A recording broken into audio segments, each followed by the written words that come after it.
Gimana cara avoid bener-bener bisnis yang nggak haram? Kok kayak di dunia sekarang tuh kayak impossible ya? Susah tau bisnis nggak haram walaupun kita nilai-nilainya misalnya udah islami banget ya lain. Tapi misalnya buka rekening bank di bank yang nggak syariah gitu. Iya, Katanya kalau mau kaya harus haram. Enggak juga sih. Maksudnya kayak nggak bisa jujur. Tapi pertama kita harus tahu dulu bahwa bisnis itu bukan untuk jadi kaya. Itu dulu tuh. Kalau filosofi ini dipahami bukan untuk jadi kaya. Bisnis itu adalah bagian daripada kesyukuran kita pada Allah dan cara kita untuk bisa bermanfaat bagi orang lain.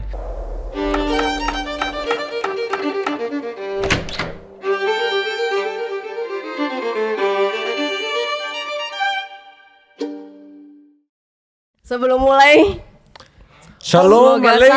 salam dulu, aku dulu ini ngomong. Bukannya Shalom lu bilang alaikum. gak usah pembukaan kayak gitu. Iya, Lu yang pembukaan kayak mancing gitu sekarang. Iya, gue udah nggak inget, gue udah nggak mau. Padahal Bohong, kalian pasti inget. cewek tuh emang kayak gitu ya, gila nggak dilakuin baru nyariin. Sumpah gue gak inget. Gue gak inget. Gue juga nggak inget, gue nggak kepikiran. Katanya Gua malah inget. cewek itu kalau lagi punya masalah sebenarnya cuma sebentar. Cuma seumur hidup diungkit-ungkit aja. Iya, benar. Kenapa? Asal-usul lu tiba-tiba pengen salam kayak gitu kenapa? Ya coba, assalamualaikum Kenapa? gitu. Lu Nggak, kangen karena- ya, karena yang lain nggak keinget. Enggak, assalamualaikum aku kembali, gak jadi resign. Ini gue udah pakai bahasa lu loh. Shalom alaikum. Udah, ayo udah mulai ya. Apa? Mau mulai apa? Ini bahas apa? Ya udah, Kan coba lu coba yang lu bikin. mulai lah. Selama ini kan gue yang mulai. Coba kasih premis dulu. Iya. Emang mau bahas apa? Jadi di dunia ini Mm-mm. kan ada halal sama haram ya. Ya, Oke. Yang kita mau bahas tentang bisnis. oke. Apakah bisnis haram itu halal? Itu kayak apakah orang gendut itu kurus? Gini. Gua refresh ya, Kak. Lu coba nilai ini aneh enggak ya? Jadi, di dunia ini kan ada perkara baik dan perkara buruk ya. Iya. Nah, sekarang kita mau bahas tentang orang. Ada nggak orang buruk yang baik? Ada. Misalnya. Kan buruk itu dari berbagai aspek ya. Mungkin aja dia ada baik di salah satu aspeknya. Jadi nggak membuat dia sepenuhnya buruk. Oke, gini. Anjir, Jadi bagus gak? buruk-buruk besar. Gini ya. Itu langsung mau dibantah tuh. Berzina itu kan adalah sesuatu yang buruk ya. Iya. Ada nggak berzina yang baik?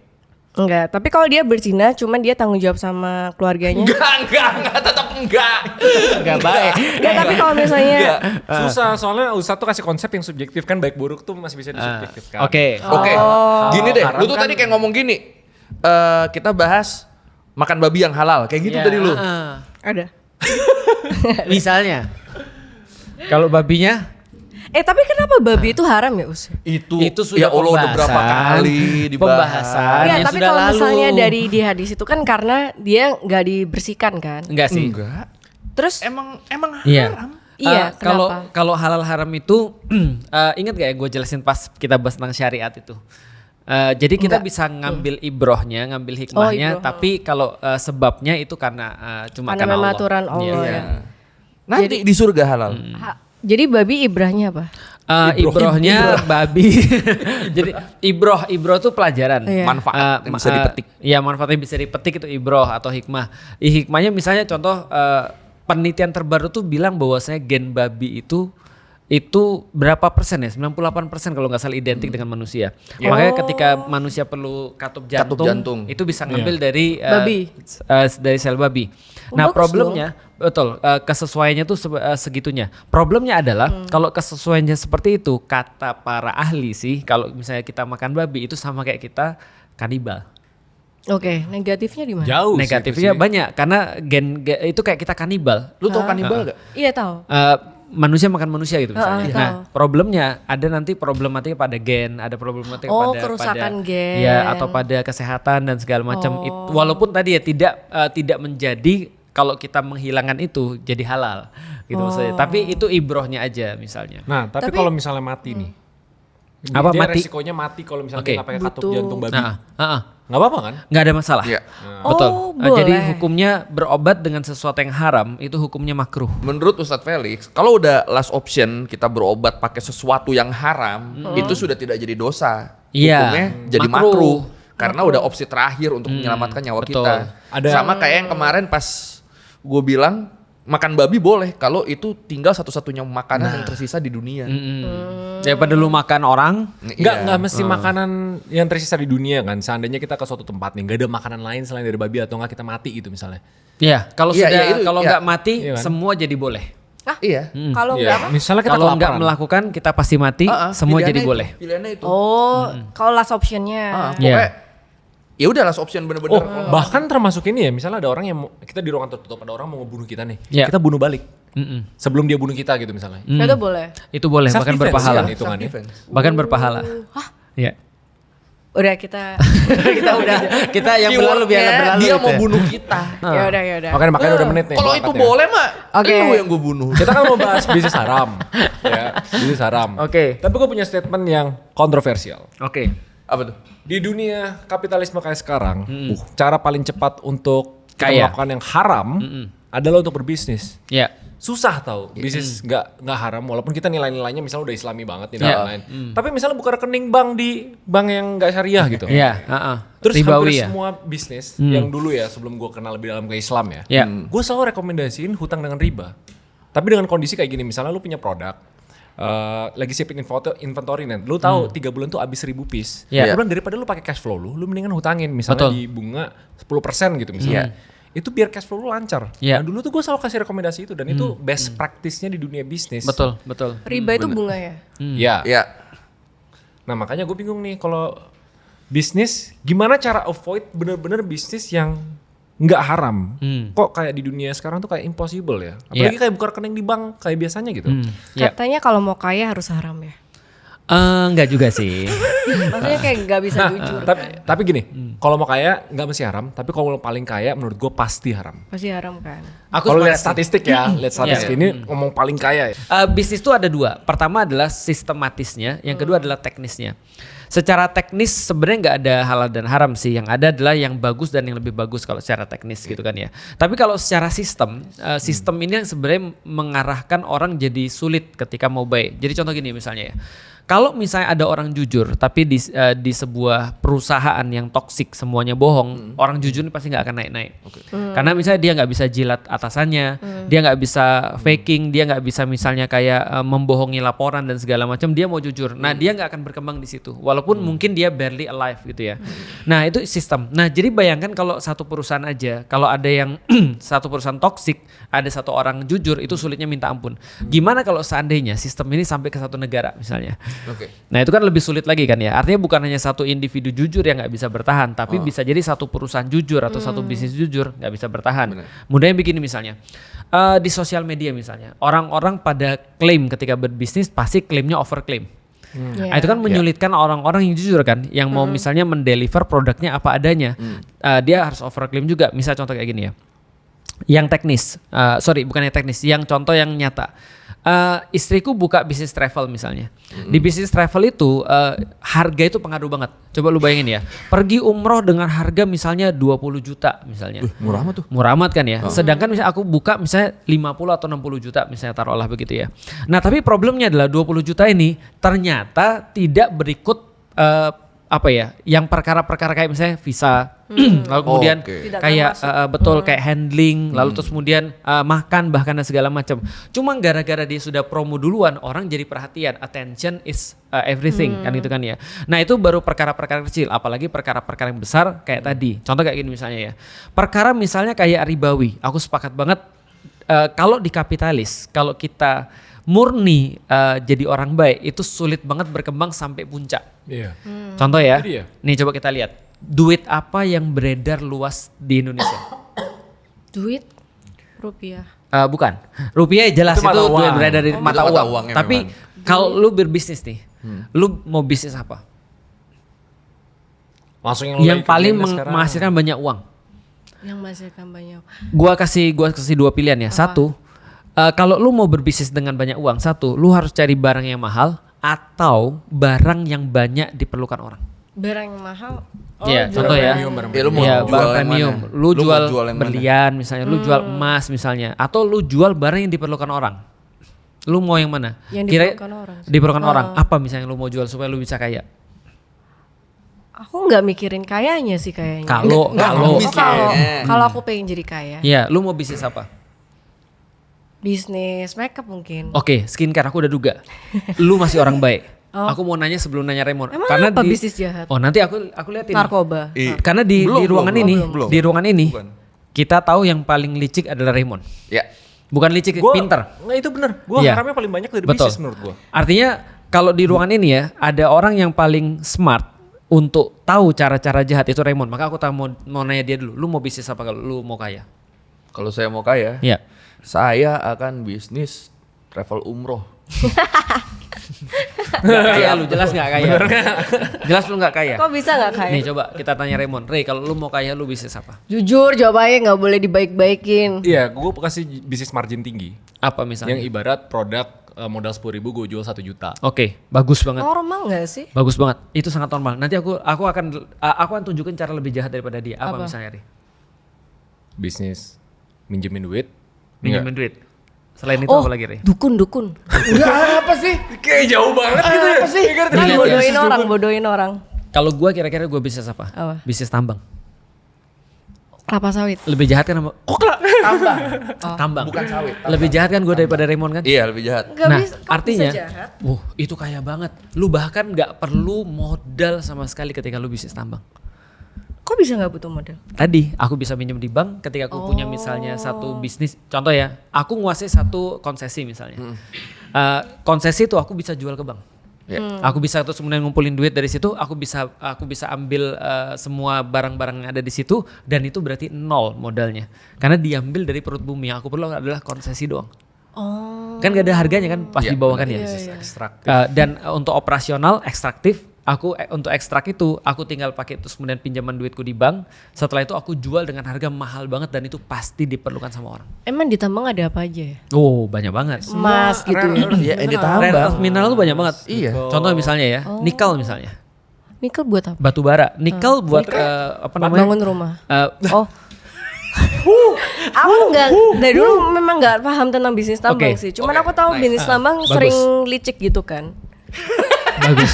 Itu yang aku maksud dengan pernyataan Raymond tadi. Kalau misalnya lu mau kaya banget di negeri manapun, lu bisa punya konsesi tambang itu selesai. Nah, artinya pasti melibatkan sesuatu keharaman karena untuk punya konsesi itu berarti aku harus apa? Aku harus nyogok Riba. orang. Iya. Oh, nyogok. Lalu terus kemudian untuk dapat modal untuk ekstraksi aku harus pergi ke bank dan segala macam. Jadi Iya. aku sepakat untuk sampai di titik paling kaya itu memang kita sangat dekat sekali dengan maksiat.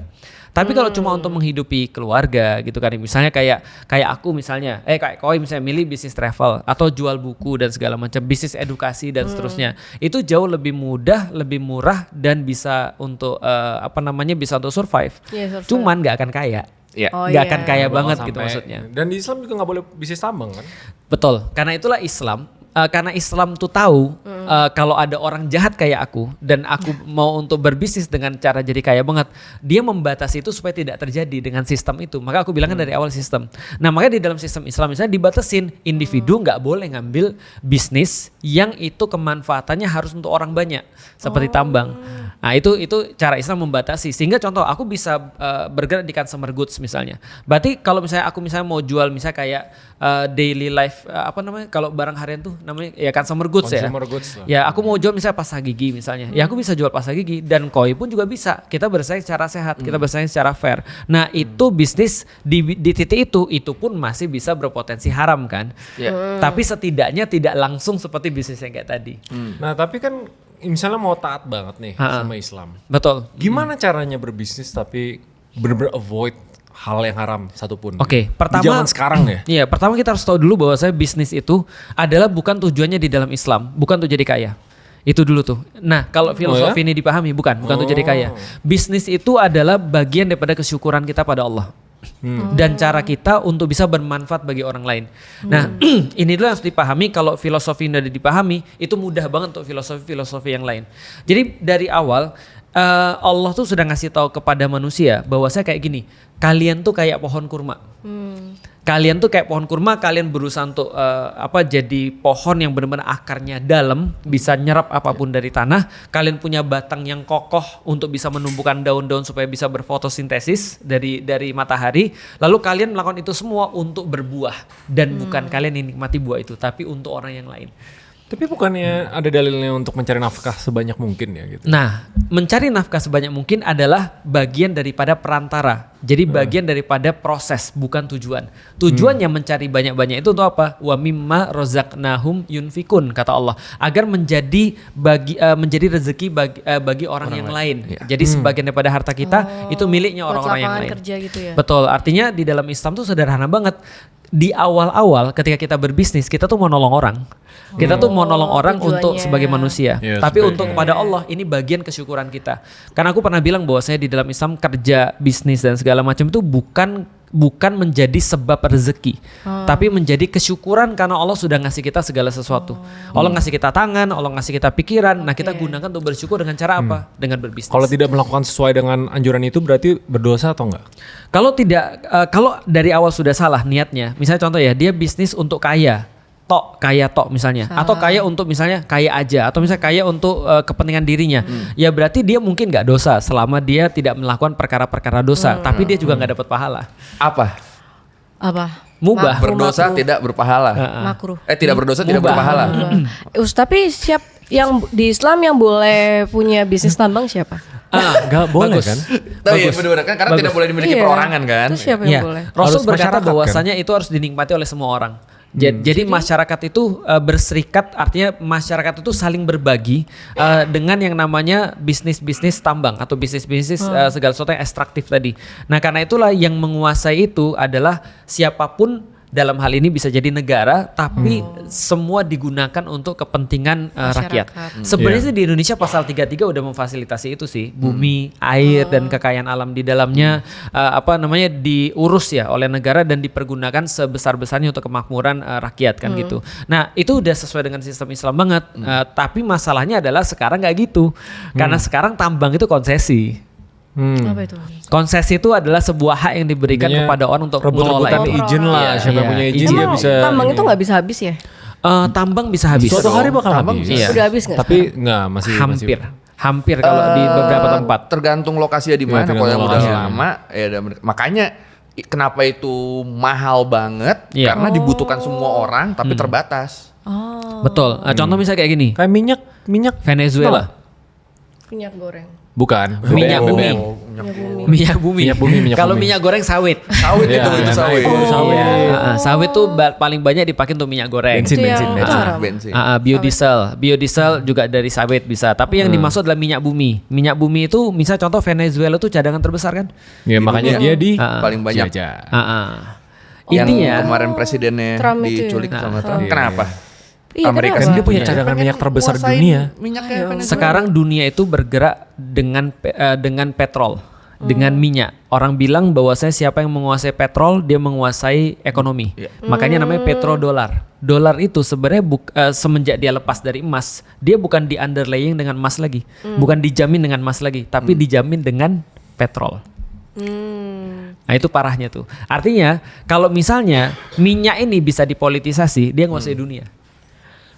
Nah bayangin itu dunia ya. Tapi kan kita bicara Indonesia nih misalnya. Nah jadi pertanyaan lu di awal tadi kan itu harusnya dinikmati oleh siapa? Dinikmati oleh semua daripada orang-orang di Indonesia harusnya. Karena gini ya coba ya. Sekarang lu cek nggak berapa harga minyak per barrel?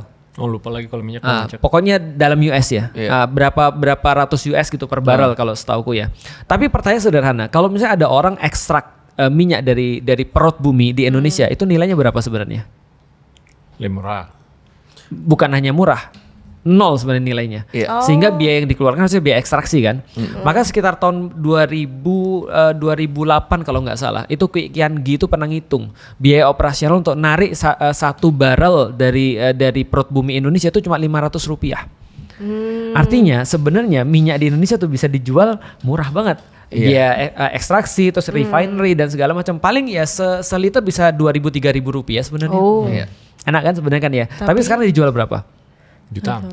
Wah, Dijual berapa? 11.000 something per liter. Per liter. Karena kenapa? Liter itu Karena begitu diangkat dari perut bumi Indonesia dihargai dengan harga internasional. Iya. Harga tapi minyak kan dunia. bayar karyawan dan lain-lain. Nah, padahal kalau untuk bayar karyawan cukup dengan segitu aja operasionalnya. Dengan 2.000-3.000 per liter Udah mungkin udah cukup. Tapi sekarang mungkin 11.000 kan. Nah, problemnya itu tadi. Karena tadi balik lagi ya orang-orang kaya itu bisa jadi kaya banget gara-gara bisnis ekstraksi ini.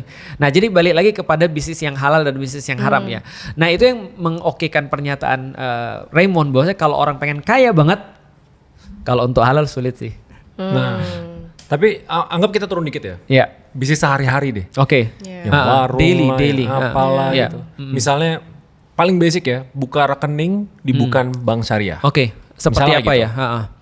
Nah, itu aturannya gimana? Kalau sudah sistemik, maka sebenarnya kita nggak bisa milih sebenarnya. Kecuali kalau kita bisa milih ya. Ini ada beberapa orang sudah mengajukan ketika dia buka rekening di bank bukan syariah, dia mengatakan gini, bisa nggak aku cuma akadnya nyimpen aja di sini. Jadi aku nggak usah pakai ribanya, tapi aku akan bayar biaya administrasinya untuk menyimpan. Jadi ibaratnya aku nyimpan, aku bayar biayanya, tapi nggak usah dapat ribanya. Aku nggak usah dikasih riba. Nah ini ada yang berhasil, ada yang tidak. Tapi kalaupun tidak berhasil, aku nggak mau ngurusin. Kalau lu mau buat di sini sesuai dengan ketentuan kami, berarti dosanya tidak kita tanggung lagi. Ditanggung sama bank ya? Betul. Walaupun setiap bulan kita tetap harus ngecek berapa riba yang kita dapat. Tapi riba itu Iya kenapa loh. haram sih? Bagus. Kenapa haram? Iya. Jelasin Koy. Karena itu bukan hak kita harusnya. Riba ini kita utang kan? Enggak, tidak selalu utang, kan Oke. bunga. Oh bunga, Riba itu kita kan bisa dapat bunga. bunga juga. Aku mulai dengan satu pernyataan, aku lupa namanya siapa. Dia dapat Nobel Ekonomi. Dia bilang gini, inflation is children of interest. Jadi dia bilang inflasi itu adalah anak kandung daripada bunga atau riba. Jadi ketika orang pakai riba, itu secara ekonomi itu pasti akan ada inflasi. Iya. Oke, kita lihat ya. Gimana ceritanya jadi inflasi? Oke, kita berempat punya duit. Lu punya 10 juta, 25 Jadi juta. 100 juta total. 100 juta. Kita bertiga, kita berempat. Terus salah satu kita ada bank lah, namanya Bank Escape misalnya. Kita semua simpan duit di Bank Escape. Berarti duit yang beredar berapa? 100. 100 juta. Menurut bank, dia bisa minjemin 90% dari jumlah yang dia punya. Iya. Oke. Berarti ketika dia sudah dapat duit daripada kita, dia bisa minjemin orang berapa? 90 juta. 90 juta. 10 jutanya untuk apa? Jaga-jaga. Kalau di antara kita ada yang mau Ada narik yang lagi. Iya. Itu kan ya. Oke. Berarti dia bisa minjemin 90 juta. Tapi di dalam bank ada lagi namanya leverage. Leverage ini dia bisa ngaliin lagi daripada jumlah yang bisa dia pinjemin. Karena kalau misalnya orang-orang dia bisa pastiin nggak keluar duit lagi, dia orang nggak narik, dia bisa leverage bisa 10 kali lipat taruhlah. Berarti dia bisa 90 juta jadi berapa? 900 juta. Jangan sampai di sini ya. Lu jualan make up misalnya. Lu jual make up misalnya satu paket make up berapa misalnya? 10.000. 10.000 murah banget 10.000. Make up apa 10.000? Make up apa tuh? Karena aku nggak jadi kaya tujuannya. Ya misalnya lu jual masa make up 10.000 1 juta lah ya. 100 Kita ngomongin bisnis bukan Iya, beramal. 100.000. Enggak lah 1 juta lah 1 juta Iya, ya biar mudah mahal ngitungnya. banget, aku aja 1 nggak mungkin juta. beli, ya. Enggak apa-apa. Tapi lu punya duit berapa tadi? 25. 25 juta. Lu jual make up satu paket 1 juta. Oke. Iya. Kita semua kita semua taruh di bank 100 juta. Raymond sebagai pengusaha kaya, dia mau ngembangin, dia minjem di bank. Dia bilang berapa? Bang, aku minjem duit dong, berapa? 100 juta ada nggak? Boleh. 100 juta itu minjem Raymond, Koi juga minjem 100 juta. Aku juga minjem 100 juta. Lu doang yang nggak minjem nih. Berarti sekarang duit yang berada di lapangan ada berapa? 375, 400 juta dong. 400 juta. 400 juta kan ya? Yang berada di lapangan. Tadinya berapa? 100 juta. Iya, kok bisa nambah? Karena bank. Makanya bank tuh kok dibilang bisa ngasih creating money from thin air. Iya. Oh, Iya. dia Jadi- tuh kayak nyetak duit sendiri ya? Dia bisa nyetak duit sendiri bukan beda atau lagi. beredarnya Itu uang di central, lapangan. itu central Betul. bank. Jadi konsep ini tuh namanya fractional reserve. Betul. Kalau lu tabung di bank 100 juta, mereka tuh nggak perlu simpan 100 jutanya, mereka bisa putar lagi 90 juta ke orang Iya. lain. Bentuknya Mereka kan gak harus cash. Iya. Oh, Jadi ibarat nih, duit lu kan sebenarnya 100 juta nih, tapi dia boleh pinjemin ke orang lain 90 juta. Iya. Terus orang lain pinjam 90 juta. Nah, duit yang di peredaran berapa? Jadi 190 juta dong. Betul. Jadi kalau kebanyakan duit di market, harga-harga jadi naik. Betul. Inflasi gitu Kenapa loh. naik? anjir ini aku throwback. Tahu nggak? Gini, gue jelasin kenapa naik. ya. Gini, Yang kita bertiga ya. tahu nggak kenapa naik? Orang kayak ini bakal muter-muter Nih, terus. gue kasih tau ya. Lu awalnya jual paket skincare 1 juta. Ketika duit yang berada di lapangan cuma 100 juta. Artinya Iya. duit ini kan supply dan demand kan. Iya. Ketika duitnya tambah banyak, berarti harganya jadi Tambah mahal. tambah tambah banyak. makin Makin naik. turun. Lu nggak mungkin dong mau jual skincare lu 1 juta lagi, orang Iya. sekarang duit yang benar sudah 400. Oh, tambah ya. naik, ya. Berarti lu jual berapa? 4 juta lah. 4 juta. Gitu Iya. kan ya. Lu jual 4 juta kan. Berarti terjadi kenaikan harga barang kan? Iya. Lu bayangin, itu baru dari 100 juta jadi 400 juta. Di kondisi sebenarnya di satu negara itu uang beredar bisa 200 kali lipat daripada jumlah uang yang ada. Iya. Iya. Artinya apa? Artinya ada orang yang dapat duit yaitu bank, dan kita semua duitnya hilang gara-gara nilainya turun. Paham sampai di sini? Ingat contohnya ada Zimbabwe, Nah, anak Venezuela. Betul. Itu mereka kenapa hancur? Karena uang yang beredar inflasi. terlalu banyak. Nah, itulah jahatnya riba. Jadi riba itu ngancurin satu society sebenarnya. rusak itu. Dan hasilnya dari riba itu apa? Ada orang yang gagal bayar. Karena bank itu ketika minjemin sesuatu, dia yang diharapkan adalah foreclosure. Ya. Yang diharapkan adalah orang gagal bayar. Ketika gagal bayar, dia diambil. Oke. Gitu kan ya. Lalu kemudian ketika diambil udah masyarakat jadi rusak, muncul kriminal. Begitu terus mulai masalah-masalah pasti muncul kriminal. Kriminal inequality. Lalu kemudian itulah kemudian ketika riba menghancurin banyak orang. Iya. Belum lagi yang lain, misalnya pemerintah yang ngutang ke bank. Misalnya kayak kasus-kasus di Eropa, di Inggris misalnya dan segala macam, ketika bankir jadi ngendaliin kebijakan negara gara-gara negara ngutang sama dia. Nah, problematik kan. Tapi riba tuh udah ditemukan dari zamannya Rasulullah. Bagus. Riba sudah ada dari zaman Rasulullah. Oh, memang dari dulu ada. Dari dulu ada. Iya. Jauh sebelumnya juga sudah ada. Riba itu dikenal semenjak orang kenal transaksi. Oh. Karena orang berusaha untuk untung daripada transaksinya kan. Kalau transaksi barang, dulu kan tukar menukar barang. Barter. Iya. Nah, kalau transaksi barter itu bisa jadi ada riba ketika pertukarannya tidak setara.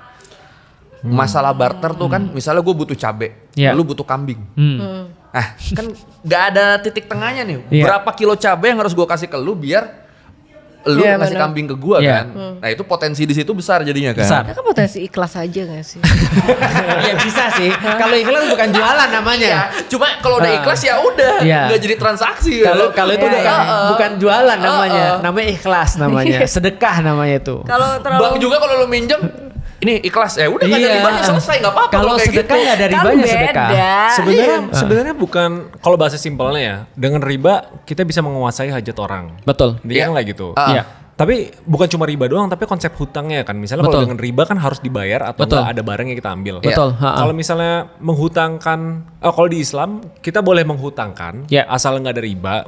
Dan kalau dia nggak bisa bayar, kita nggak bisa paksa. Betul. Ya. Gitu kan? Kalau di dalam Islam betul, kita nggak bisa paksa. Kita nggak bisa paksa. Jadi Betul. ibaratnya bisa aja kalau dia nggak bisa bayar itu kita ikhlasin gitu loh. Iya, itu menjadi opsi. Tapi dalam muamalah tentu tidak begitu sebenarnya. Karena di dalam Islam juga hutang sebenarnya bukan menjadi hutang yang kayak apa ya? Jadi Amal. gini. Jadi gini. Bukan amal, betul. Jadi di dalam Islam hutang tuh justru dinilai lebih ngeri daripada hutang di dalam sistem riba. Jadi dia benar-benar kayak apa ya? Yang bisa menyebabkan kita tuh ibadahnya hilang semua. Oh. Jadi kayak ngeri banget Jadi gitu. dibayar di akhirat kalau gagal bayar. Makanya kalau lu datang pemakaman orang Islam pasti akan ada Iya. tuh di pemakaman keluarga yang ngomong, Iya. jika almarhum ada berhutang, Silahkan. datang ke kami. Supaya ininya nggak Iya. nyangkut. Jadi emang ada dalil yang bilang yang buat yang dihutangi Hah? itu tadi kan Ikhlasin. yang ujungnya bisa diiklasin kalau dia Iya. nggak bayar. Tapi buat yang berhutang itu dalilnya lebih berat lagi. Dalil untuk segera melunasi itu tuh ada juga. Iya. Tapi kalau udah diikhlasi ya hilang dosanya dong. Kalau si yang kalau udah Betul. diiklasin Kalau udah. mengurangi, ya. Iya. Cuma kan manusia tidak seperti itu. Iya. Artinya kalau misalnya di dalam Islam sih sesederhana gini. Sebenarnya kalau dalam bisnis ya, bahkan orang-orang tuh sebenarnya tidak perlu berhutang sebenarnya. Karena kita itu justru dicontohkan sama Rasul, negara itu berfungsi bukan untuk mengatur saja, tapi membantu melayani orang-orang yang nggak punya kerja misalnya. Gimana cara agar orang, jadi gini ya misalnya, ya, di zaman Rasul ada orang nggak punya kerja. Iya. Rasul kan punya segala macam kan, dia sebagai kepala negara dia bisa tinggal tunjuk kan segala sesuatu, dia punya seluruh akses, dia punya seluruh resources dan segala macam. Dia tinggal bilang gini, kamu nggak punya uang nih, iya aku nggak punya, oke kamu coba cek di dalam rumahmu apa yang bisa dijual. Itu kata Rasul. Orang ini datang bawa taplak meja. Karena nggak ada yang lain. Iya, tinggal nyisa itu. Oke, Rasul bilang, sini tapalaknya. Siapa yang mau beli ini aku lelang nih. Siapa yang mau beli ini untuk saudara kalian, bantuin saudara kalian. Ada yang mau beli, dapatlah misalnya 2 dirham. Kata Rasulullah, oke 1 dirham pakai untuk makan anak istrimu hari ini, 1 dirham lagi beliin kapak. Dia beli kapak tuh. biar bisa kerja. Dan ditunjuk sama Rasulullah. Kamu pergi ke tempat ini, di situ ada pohon-pohon, kamu coba manfaatin pohon-pohon, kamu kapak, nanti kamu balik lagi setelah 15 hari. Setelah 15 hari dia bilang aku dapat segini dirham ya Rasulullah. Oke, ini untuk keluargamu, yang ini untuk kamu investkan lagi. Jadi Rasul membantu mereka untuk bisa jadi bagus. Jadi bayangin kalau kekuasaan negara ini dipakai untuk nolong orang, kan keren banget. Emang keren banget. Iya kan ya. Kalau dipakai untuk nolong orang, tapi sayangnya kan tidak. Sayangnya kan sering kali kekuasaan itu dipakai cuma untuk memperkaya beberapa orang-orang aja dan membuat orang-orang yang lain bunuh diri kan gitu kan ya. Ini problematikanya nih. Nah, artinya menurutku secara pribadi itu justru ketika kita bicara bisnis dari segi sistemik itu kan ya. Maka di dalam sistem kapitalis benar semakin tinggi orang semakin haram. Tapi di dalam sistem Islam semakin tinggi orang semakin berkah hidupnya. Karena dia bisa menolongin orang lain kan. Tapi Gitu. berarti intinya ukur-ukur lah mana positif mana negatifnya gitu. Betul. Lu kan masih penasaran hutang sih. Oke, Kayak gimana, di gimana? hutang pun ada anjurannya nggak sih? Misalnya kayak kalau untuk kebutuhan makan gitu Ya. misalnya. Ada tier-tiernya Pay nggak later, sih? pay later. Pay Iya, later, later oke. misalnya untuk makan. Karena tren di Indonesia sekarang. Iya. Ya menurut gue menyeramkan banget ya. Dulu pay Iya. later tuh dipakai untuk konsumtif. Betul. Jadi orang buat bayar iPhone lah, apalah gitu. Betul. Sekarang tuh sampai level makan, token Oke. listrik dan lain-lain gitu. Oke. Daripada minum obat mah terus gitu misalnya. Jadi gini ya. Ini misalnya kita bicara misalnya sebelum kita bicara bisnis ya. Kita bicara gara-gara dia bilang mah tadi di bulan Ramadan aku juga ngelihat orang-orang kan pada berubah pola makan ya. Tadinya makannya misalnya 3 kali sehari gitu kan ya. Lalu terus kemudian jadinya makannya cuma berapa? Lu berapa kali sih makan? Oh sekali. Normalnya Kalau 2 puasa kali. bahkan sekali. Normal Dua kali manusia sih 2 harusnya. kali. Buka puasa sama sahur.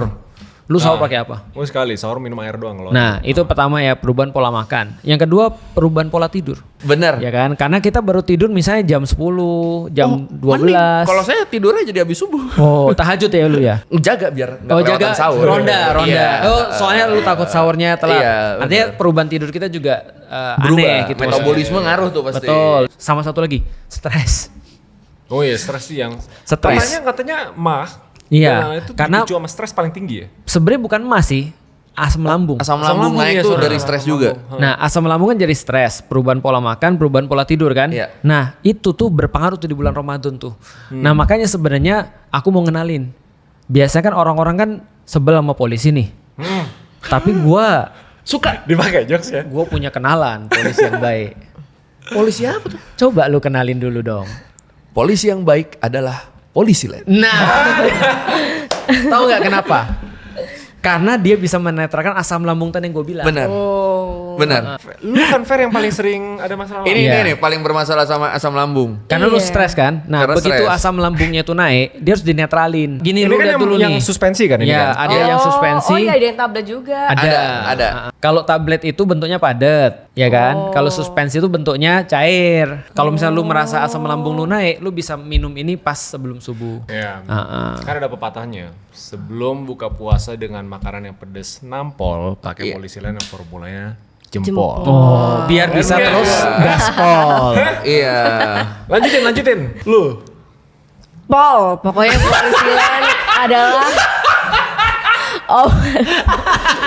obat mah dan kembung yang nampol, jempol, kualitas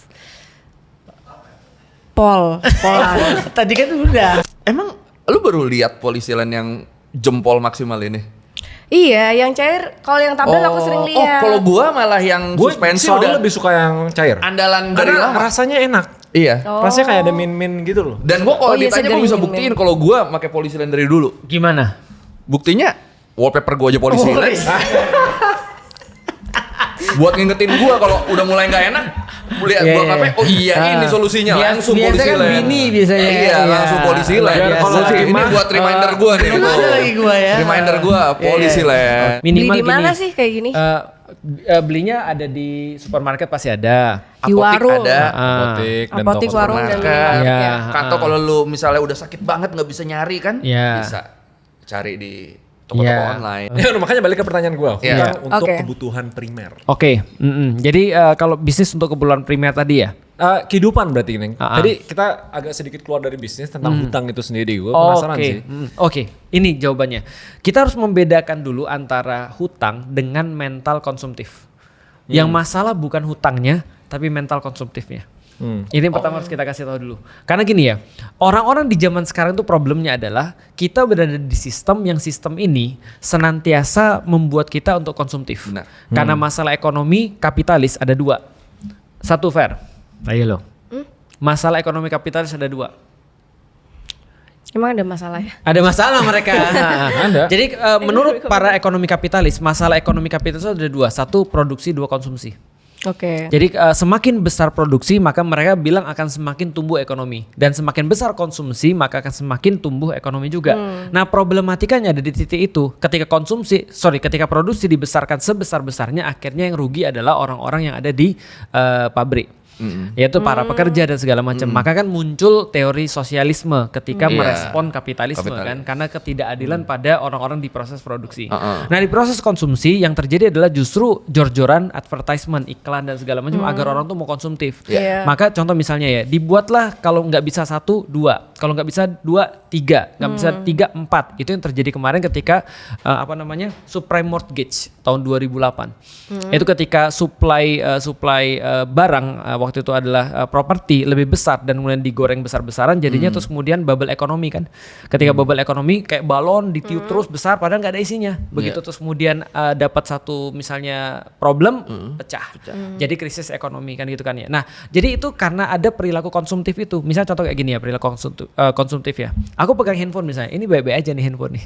Tapi begitu terus kemudian ada iklan handphone yang baru, aku merasa insecure tuh. Ketika aku stres, asam lambungku naik. Ketika asam lambungku naik, untung ada polisi lain. Aduh, banget punya polisi lain di rumah. Nah, itu contohnya tuh. Ya, maksudnya gini, berarti kan aku jadi insecure gara-gara apa? Apa gara-gara handphoneku? Enggak. Karena handphonenya aku pakai tiap hari biasa aja. Tapi aku jadi problematis semenjak aku ngelihat iklan. Jadi orang tuh dibuat senantiasa insecure agar dia tuh mau konsumsi sesuatu yang baru. Gitu maksudnya. Itu terjadi pada handphone, terjadi pada fashion dan segala macam. Efek langsungnya adalah orang perlu uang. Nah, dibuatlah sistem gimana caranya orang bisa dapat uang instan.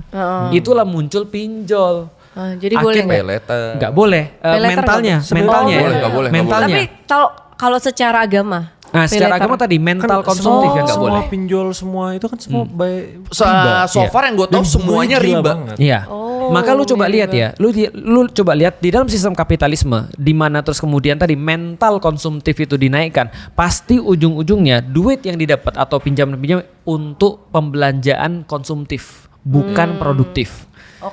Nah, tapi kalau aku selesai dikit ya. Tapi kalau kita balik, mentalnya bukan mental untuk konsumtif, maka hutang bisa berarti berkah. Oh, berarti boleh walaupun ada riba. Hutang tuh bukan riba enggak ya? Hutangnya ya. Hutang sama riba tuh 2 hal yang berbeda sebenarnya. Tapi kalau misalnya pay later untuk beli makan, nggak ada masalah. Balik lagi. Pay later tuh kan ada riba. Masalah kan pertama pay later ada riba. Pay later yang kita nggak bisa riba ya. Pay later maksudnya yang utang kan maksudnya kan. Maksudnya aku beli pay later kan. Enggak, emang beliau ketinggalan. Gimana sih gimana? Beliau orang tua. Ustadz tinggal zaman tahun berapa? Pinjol basically. Iya, sorry, pay later pinjol. Paham ya. Iya. Aku pikir pay later di sana satu. Saya bayar nanti ya. Bisa kayak gitu. Kira-kira kasbon. Iya, dikira kasbon yang tanpa ada. Pay later tuh salah satu pinjol. Jadi di e-commerce itu Pinjol jangka pendek. jadi di e-commerce itu ada opsi pembayaran pay later. Jadi pay later itu ada bunganya juga untuk bayar. Iya, so far semua pay later pasti ada bunganya. Iya. Mau sekecil apapun. Berarti kita luruskan ya. Berarti pinjaman boleh selama tidak ada riba. Tapi begitu pinjaman ada riba beda hukumnya. Nah, di Indonesia hampir nggak ada pinjaman tanpa riba untuk kebutuhan misalnya. Pinjam ke temen. Ya itu hampir nggak ada. Yang adanya itu doang. Sisanya nggak ada. Maksudnya sistem pinjaman di Indonesia gitu loh. Apalagi kalau ngomong bisnis, ini masih kehidupan sehari-hari loh. Betul. Iya. Cuma ini problemnya kemarin gue lihat statistik itu, makanya kan gue bikin video. 2026 tuh challengingnya bukan krisis ekonomi, tapi masyarakat yang bawah tuh makin kejepit. Gue lihat trennya dari 10 tahun, 20 tahun terakhir ya. Gue kira orang-orang tuh makin kaya, tapi tabungannya makin kecil. Terus tren menghutangnya makin naik. Menghutang konsumtif yang sebelum itu iPhone, jadi untuk makanan, token listrik dan lain-lain itu kan serem banget kan. Iya, berarti udah masuk dalam level ini ya, basic needs. Basic needs. Di satu sisi, terus gue analisa lagi, ini mereka karena mereka buat financial planning atau karena butuh? Ternyata karena butuh. Aduh. Nah, seandainya kayak gitu, apakah hutang, karena sekarang Indonesia adanya hutangnya riba, boleh nggak Kalau sudah mau mati, kalau misalnya ya nggak makan mati, berarti itu adalah justru wajib dia ngutang meskipun riba. Tapi harus Kalau mau mati dulu ya. Harus Iya. bener, harus mau Sama mati kayak dulu. babi hukumnya. Contoh misalnya ya, aku udah mau mati nih, istriku udah mau mati. By the way kemarin ada berita orang gantung diri. Dia gantung anaknya dulu, 2, terus kemudian dia gantung Baru diri. dianya. Iya. Cuma gara-gara nggak bisa makan. Kasian banget. Padahal kalau aku bisa nasihatin dia ya, kamu maling aja boleh loh. Oh. Kalau misalnya kamu nggak bisa punya makan terus mati, jangankan kamu minjem, kamu maling aja boleh loh. Kamu misalnya contoh ya, nyuri beras di ini, itu boleh loh. Kalau benar-benar mati ya. Iya, bener-bener. Karena kalau mati itu urusannya sudah nggak ada dosa lagi, karena dia mempertahankan hidup sebenarnya. Tapi kalau mati bunuh diri itu kan beda cerita. Us. Beda cerita. Oh, itu udah beda cerita. Kita udah bahas tuh. Iya, itu Tadi pembahasan kan gantung diri. Nah, Ini makanya. maksudnya Enggak, boleh- lebih ke ironisnya. Ironis. Ada yang sampai Ironisnya. seperti Iya. itu. Padahal dia sebenarnya nyuri juga boleh. Iya. Artinya contoh ya, kalau ada orang misalnya datang ke orang lain ya, aku benar-benar nggak punya makan, aku minta makan deh apapun misalnya, karena kalau aku nggak makan aku mati nih misalnya, ya berarti itu adalah kewajiban orang Muslim yang lain untuk ngasih dia makan. Kalaupun orang Muslim itu nggak punya keluasan untuk bisa ngasih dia makan, maka komunitas di sekitar itu bertanggung jawab dengan itu. Berarti kalau ada orang sampai misalnya mati di daerah itu karena nggak ada yang bisa bantu, itu semua berdosa tuh. Tapi tau nggak siapa yang paling berdosa? Siapa? Orang Pemimpin. sekitarnya. Oh. Itu yang paling berdosa tuh. Karena kenapa? Karena dia yang harusnya membuat sistem itu supaya terjadi. Nah artinya kalau tadi balik lagi, kalau untuk basic needs, benar-benar bukan karena konsumtif, benar-benar bukan karena pengen ganti handphone dan segala macam, benar-benar buat makan. Kalau nggak makan mati, itu ngutang menjadi wajib. Iya. Meskipun dengan cara apapun, orang nyuri aja boleh. Oke. Gitu.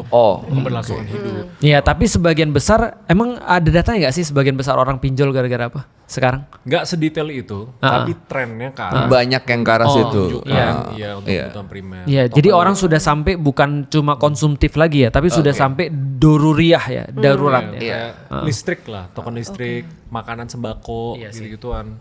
Lu masih ada ini gak pertanyaan terkait ini? Oh, nggak? gua tahu. Yang paling sering tuh apa? Sebenarnya gini, sebenarnya orang bilang orang-orang Indonesia tuh miskinnya tuh miskin yang bersifat struktural ya.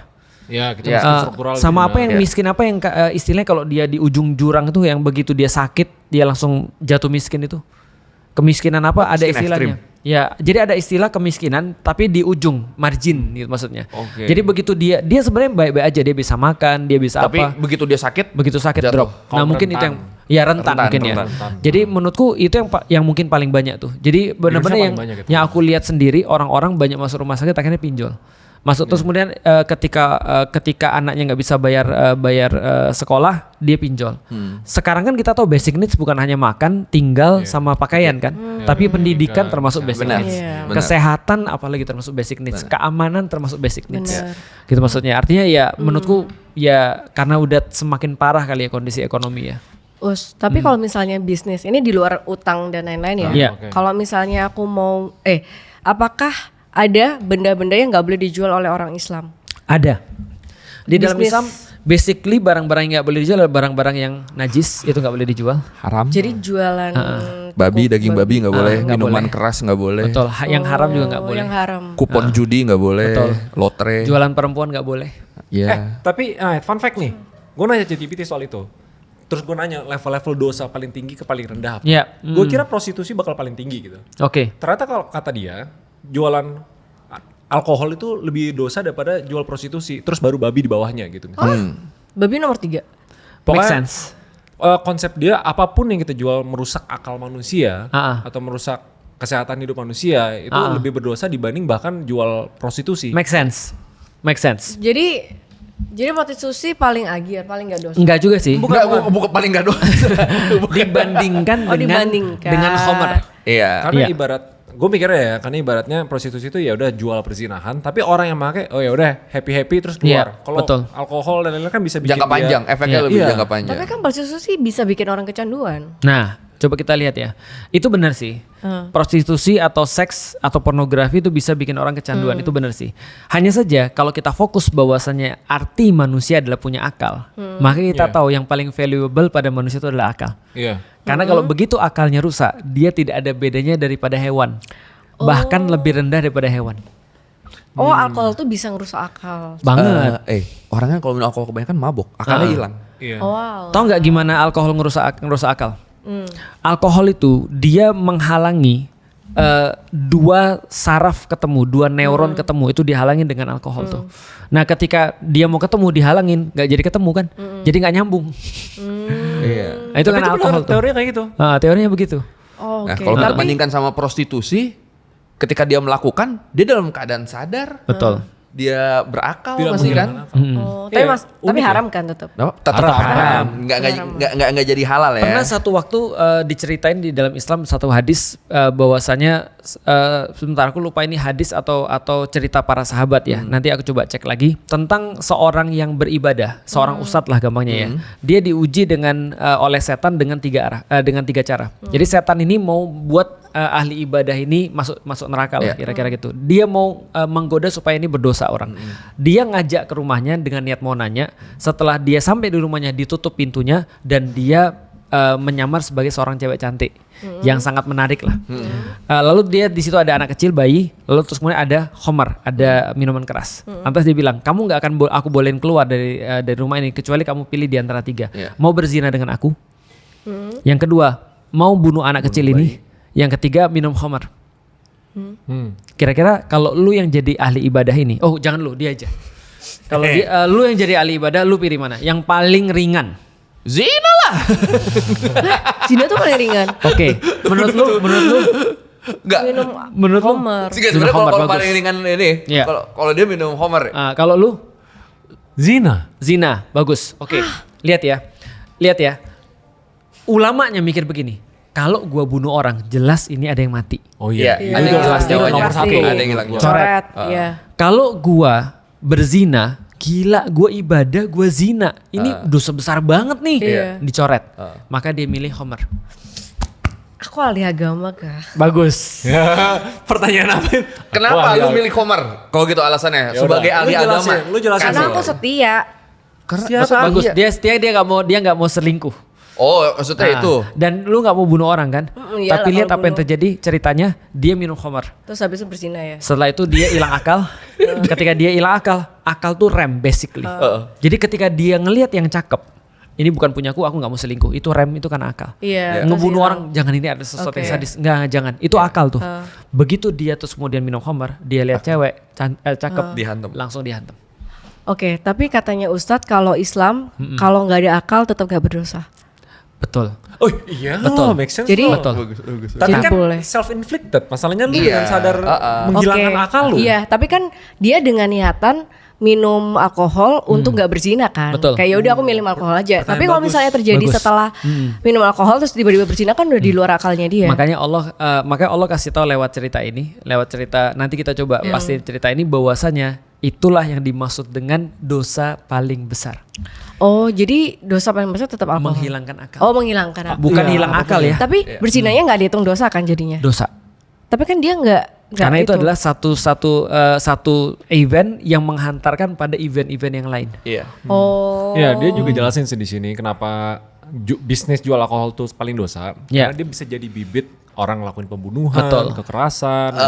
Karena gini, biasa di tempat orang mengkonsumsi alkohol itu sangat dekat dengan perzinahan. Benar. Setali 3 uang katanya. Iya, dengan obat-obatan yang lain Betul. makin menghilangkan akal. Itu kenapa gerbangnya di alkohol. Mm-mm. Makanya si sahabat tadi mungkin dia tujuannya baik kan. Dia cuma ini nih yang paling tidak merugikan orang lain, Iya. tidak merebut perawannya orang Iya, mungkin, tapi nggak merebut justru, nyawa orang.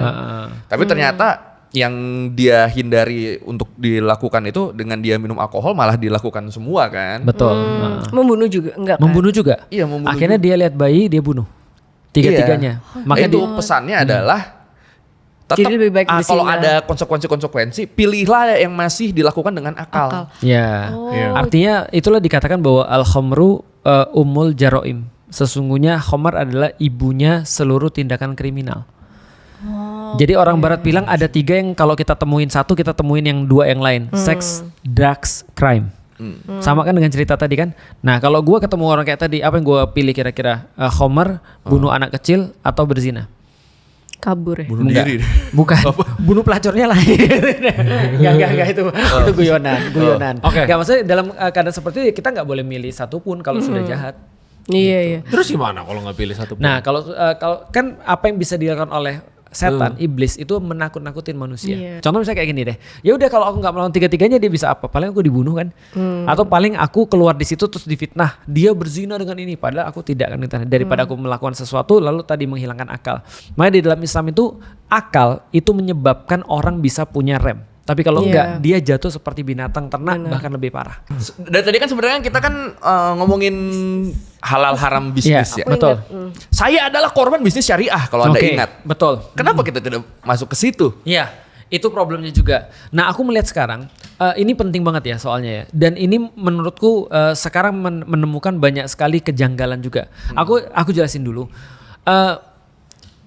Kasus Panji yang kemarin itu memberikan kita satu impresi seolah-olah gitu kan ya. Kalau orang sudah bicara tentang Islam atau kalau dia mengklaim tentang syariah, dia nggak boleh dikritik. Sama seperti kalau ada orang bilang bahwa aku adalah ustadz, lantas dia nggak boleh dikritik. Lu ngerasa nggak ada yang kayak gitu? Banyak. Padahal mengklaim tidak sama dengan menjadi. Iya. Karena sehebat-hebat aku tahu tentang agama Islam, aku bukan Islam. Aku Muslim. Cuma orang Islam. Aku cuma orang Islam, bisa dipahami sampai di sini ya. Artinya ketika Feren mengkritik aku, Feren mengkritik praktek Islamku, bukan mengkritik Islamku. Islamnya. Paham gak sih maksudnya? Felix Xiao itu ya pembohong. Aku bilang, lu ngomongin lu nggak suka sama Islam. Kok bisa gitu?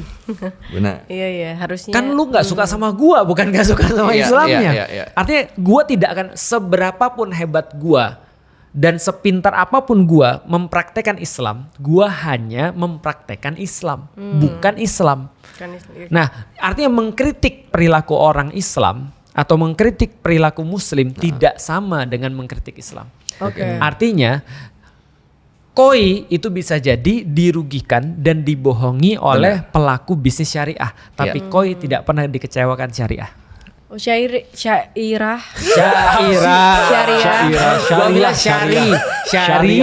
Syari. Kenapa nama Islam tuh susah-susah ya? Bukan lidalu. Syariah. Lidalu yang gak akrab. Lidalu. Syariah ini kayak syarat-syarat tentang di bank ya? Apa sih syariah. Sama sih intinya sebuah kegiatan bukan kegiatan bisnis ya. Syariah itu kegiatan yang dia memenuhi hukum-hukum Islam intinya. Iya, dia berdasarkan Islam, berdasarkan hukum-hukum Islam. Kata-kata syariat itu artinya adalah jalan. Syariat itu artinya jalan. Oke. Aku ingat pertanyaanku, kalau bisnis dukun, bisnis jual minum zam-zam gitu-gitu boleh nggak Ustaz? Nah, Tunggu, bagus. Lu dukun Mas Zam-Zam ini jauh banget nih. Kenapa lu satuin sih? Atau gini, Iya. bisnis jual Diri. enggak, bisnis jual apa sih yang gini? Tasbih. Tasbih. Oh, gini Awin handphone. Tasbih. Ya, nggak apa-apa Tasbih. dong. Tapi misalnya harganya cuma Rp1.000, tapi dia Iya. jual 5 juta. Oke. Boleh nggak? Nggak Nah, apa-apa Oh, dong. nggak apa-apa. kalau ada orang jual tasbih harganya misalnya 1.000 ya, atau jangan 1.000 lah, 10.000 lah misalnya. Terus dia jual 5 juta. Itu namanya goror di dalam Islam. Goror itu adalah mengambil keuntungan yang menurut kesepakatan orang itu gila banget. Goror tuh bukannya Ketidakjelasan. ketidakjelasan iya. Iya, Goror, kan? penyembunyian informasi sehingga menimbulkan ketidakjelasan. Tadi termasuk penyembunyian informasi adalah ketika orang bisa jual 10.000 sampai terus kemudian 10 Jual juta 5. misalnya. Nah, kenapa aku katakan kemungkinan atau probabilitas? Karena bisa jadi kalau misalnya dia suka sama suka nggak ada masalah. Iya. Dalam kasus misalnya barang seni itu ngeri banget tuh. Karena Oke. seni itu nggak bisa dinilai. Iya benar. Contoh kayak gini ya. Lu pernah lihat ada ini nggak sih? Ada Pisang di staples. staples, Plaster. di plaster. Di plaster. Itu harganya berapa miliar tuh? Iya. Berapa ratus miliar tuh coba. Buat cuci pajak tuh. Nah, bisa jadi kan ya. Tapi pertanyaan adalah bisa nggak kita menjual karya seni yang kalau dilihat dari segi modal itu cuma sekitar 10.000, kita jual dengan 10 juta. Bisa kalau itu mengandung karya seni sudah sama-sama disepakati. Gitu misalnya. Nah, termasuk tasbih tadi misalnya. Karena tasbihnya pernah dipakai oleh Felix Xiao, bisa aja kan? Gitu kan ya. Bisa aja kalau dia bodoh gitu kan ya. Misalnya ya. Duh, gue mau beli lagi, Iya. Gue kepikiran beli lagi. Ya misalnya gitu kan ya. Atau bajunya Ronaldo deh. Oke. Nah itu kan jelas banget. Baju Iya. berapa produksinya? Paling 200.000, Iya, benar. paling 500.000. Tapi ketika dijual misalnya 10 juta misalnya, itu nggak ada masalah. Bisa sampai ratusan juta loh. Bisa. Oke. Bekas Ronaldo. Berarti kalau niatnya aku mau jual 5 juta hanya untuk kaya doang. Kalau Ridho sama Ridho nggak ada masalah. Iya. Kalau di sini Tadi kan yang Ridho Gor, JS adanya. Gor tadi? Goror Goror. itu menyembunyikan informasi sehingga orang tuh terus kemudian goror tuh ketidakpastian intinya. Nah, ketidakpastian pada sesuatu. Jadi penyembunyian informasi sehingga menjadi tidak pasti. Nah, maka terus kemudian melawan prinsip bisnis syariah, yaitu adalah fair dan pasti. Gitu. Tapi rada itu nggak subjektif nggak sih? Bener, makanya aku bilang potensi kan. Oh, jadi nggak ada yang mutlak ya? Nggak ada yang mutlak. Kayak bisnis dukun. Bisnis dukun udah jelas. Dukun bohong. Dukun syariah. Dukun syariah. Dukun syariah. Kayak apa contoh? Ada. Ada ya? Temen gue punya cerita, Ustadz membisniskan konsultasi dan mendoakan tanda kutip menjamin kekayaan dan lain-lain. Tapi labelnya Ustadz. Tapi labelnya Ustadz. Iya. Oke. Dukun Itu syari. ada sih. Itu Ada. Dukun berbalut Islam berarti. Iya. Misalnya paket kekayaan ada Iya, tuh. iya, benar, 1, sekian benar. juta. Iya. Paket kesehatan. Aku kasih tau yang umum terjadi aja ya. Iya. Aku lagi di Mekah nih. Siapa yang mau nitip doa ke aku? Oh iya. Ada yang jual gitu. Ada. Itu Gue tahu ada juga yang itu jual. ada juga. Di mana di pinggir jalan gitu? Enggak, maksudnya dia Dia ngechat bukan nih, open misalnya- endorsement. misalnya di story, gue mau ke Mekah, ada yang mau nitip doa gak? Tarifnya Iya. sekian. Iya betul. Jadi Tapi doa bisa transfer gak sih? nah, jadi gini, ini sebenarnya ada dalilnya. Dalilnya begini ceritanya. Suatu waktu ada orang lalu terus kemudian dipanggil sama Umar bin Khattab karena dia lagi santai-santai di masjid. Orang ini dilihat di masjid terus lama-lama dipanggil, sini kamu. Kata Umar, kamu nih ngapain sih? Bukannya kamu tuh harusnya nyari kerja yang benar. Kamu ngapain kalau kamu di sini? Siapa ngasih makan kamu? Berarti kan kamu nyusahin orang lain kan? Karena kamu di sini tetap perlu makan kan, kamu tetap perlu ngidupin anak istrimu kan, kamu ngapain? Ayo sana pergi kerja. Orang ini bilang, saya bersirkah ya Umar, ya Amirul Mukminin. Wahai pemimpin, saya tuh sedang bersirkah buat perusahaan. Maksud lu, gue buat perusahaan sama adik gue, sama saudara gue. Dia bagian kerja, aku bagian doa. Wow, mulia sekali. Nah, Umar nggak bisa apa-apa. Walaupun Umar tahu secara etika ini bermasalah. Apa maksudnya? Lah dia tahu dari mana kalau dia doanya diterima atau tidak? Iya benar. Lah kan ini kan gak bisa diukur. Kalau kerja syirka contoh misalnya, Ray, lu jualan administrasi, aku bagian wajah nih misalnya. Aku jualan wajahku, kamu jualan manajemenmu, gitu kan ya? Artinya itu bisa. Itu masih bisa banget. Aku syirka sama Koi misalnya. Koi, lu bagian masak, gue bagian jualan. Itu bisa misalnya. Aku kerja sama lu, lu iklanin produk gua. Berarti lu modal wajah, gua modal produk misalnya. Itu bisa terjadi dan bisa diukur dong, gitu kan ya. Exposure-nya berapa, return-nya berapa. Doa gimana cara Modal doa ngukurnya? gimana ngukurnya? Ikhlasan hati. Nah, itu gimana cara ngukurnya? Allah yang tahu. Nah, itu gimana cara ngukurnya? Kan ini kan dalam bisnis. Percaya, nah itu kan nggak bisa diukur. Jadi ini dalam bersama. bisnis. Ini kan dalam bisnis. Nah, berarti ini cuma problematika secara etika aja. Oh, etika. Nah, maka tapi kalau boleh, halal. boleh, tapi nggak etis. Makanya kenapa nggak etis? Karena akhirnya orang ngelihat agama cuma Iya perkara sih. seperti itu. Padahal kita sudah susah-susah jelasin di Escape, agama Iya. itu adalah respons terbaik manusia pada satu hal. Itu agama tuh. Artinya contoh ya, ketika misalnya Koi mencari harta yang halal buat anak-anak, itu syariah. Koi menghindari ditipu, itu syariah.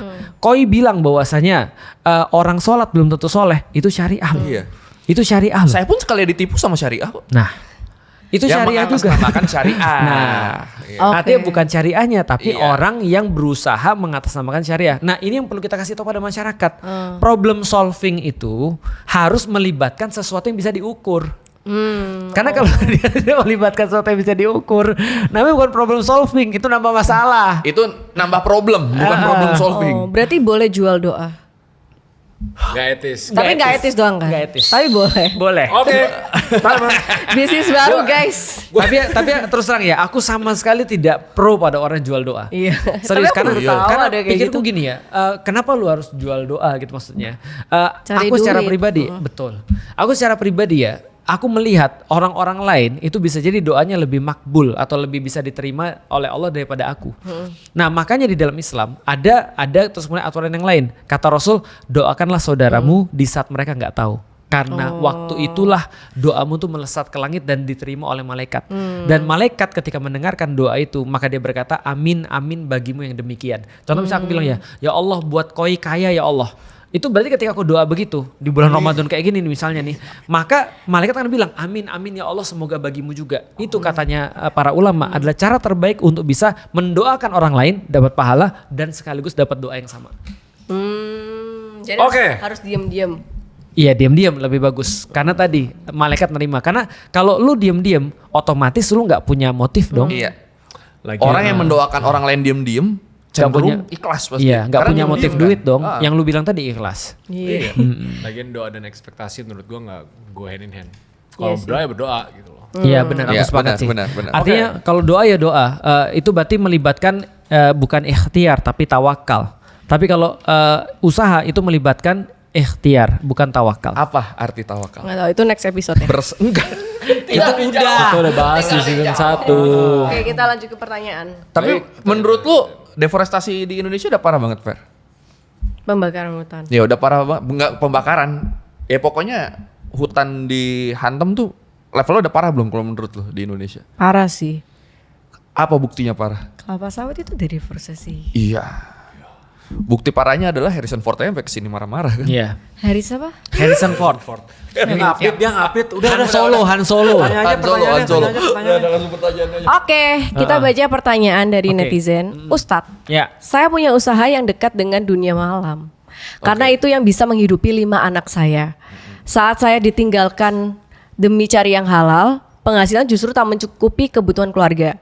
Di posisi seperti ini, mana yang harus diutamakan? Ideal halal yang belum mencukupi atau tanggung jawab nafkah yang nyata? Bagus lagi pertanyaannya. bagus, Gila, bagus. ini Jujur banyak sedih yang relate loh. Iya. Iya. Sedih banget sih itu. Iya. Aku pernah hidup berkekurangan. Ketika aku nikah, bapakku belum mau bantu aku, ya kan aku kan hidup berkekurangan ya.